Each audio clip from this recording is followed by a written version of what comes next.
Hey there and welcome to this new Sketchup rendering tutorial. So today I'm going to show you how you can resume your rendering using IRender Next when you are rendering a model which you've created in Sketchup. So IRender Next is a very intuitive program in which you can render your model obviously, and at the start when you are going to render you can, as you can see over here, choose how many passes you would like the rendering to take or how many minutes you'd like the rendering to take. So normally 20 is enough if you want to have kind of a basic overview of what your rendered image looks like. But if you want to have a very detailed or good looking rendered image overall, you have to go through more passes than 20.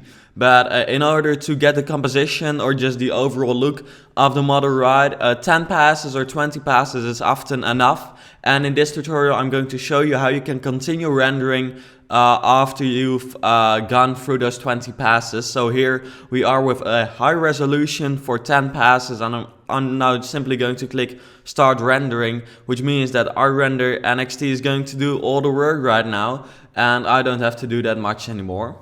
Alright, so here we are. As you can see, IRender Next has rendered my image on 10 passes as I told the program to do. So practically we now have an image which is perfectly fine, but it has been rendered on 10 passes just because I wanted to see whether the composition and the colors were right.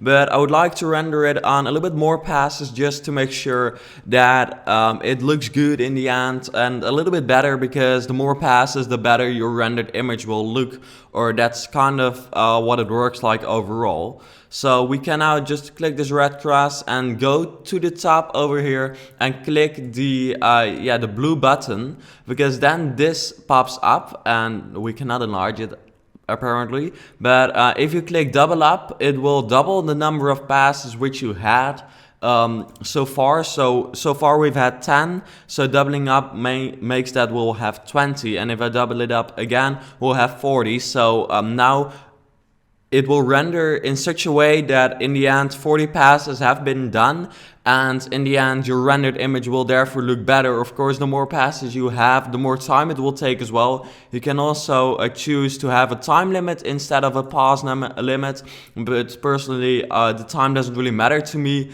so the passes are more important. But if it's very important that something will be rendered within 10 minutes, then you have to select 10 minutes here, and the number of passes will depend on the time it takes. So you cannot choose the number of passes then, most likely. But you can also, instead of doubling up, you can click these buttons over here. You can up to just 41, 31 or 32, whatever you want. You can up to these numbers decide what you would like the rendering program to do. So I think I'll go for 35 passes. That should be perfectly fine, I think. So just click on OK, and now it's going to continue rendering from the 10 passes which had been done already. So as you can see here at the lower bottom area, you see that there are 11 passes which have been done so far, and in the end that will be 35. So if you want to stop rendering because you think, the image looks perfectly fine, in my opinion, the way it looks right now, you can click on the red button up here. That will make you stop the rendering. So always keep in mind that if you click on that red button while you are rendering, that the rendering will stop and you'll not be able to continue from there on. So if you want to stop rendering, always make sure that you stop it and you are sure that you want to stop it. And if you want to continue later on, you have to wait till the current session has been done.